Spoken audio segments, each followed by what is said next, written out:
যার বিচার আদালত করতে পারে না, তার বিচার আল্লাহ তাআলা করেন।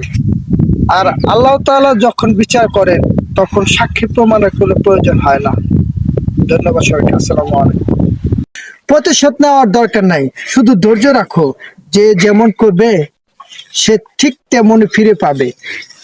অপেক্ষা শুধু আল্লাহ তাআলার উপর বিশ্বাস রাখতে হবে, আল্লাহর উপর ইবাদত করতে হবে, আর আল্লাহর উপর নির্ভরশীল হতে হবে। আর কিছু করার দরকার নাই। যে যেমন করবে সে ঠিক তেমন ফিরে পাবে। পরিশেষে একটা জিনিস দেখলাম, এখন যা কিছুই আমাকে দুঃখ দিছে একটা সময় সেই জিনিসের জন্য সবসময় প্রার্থনা করতাম আল্লাহর কাছে। ধন্যবাদ সবাইকে। আসসালামু আলাইকুম।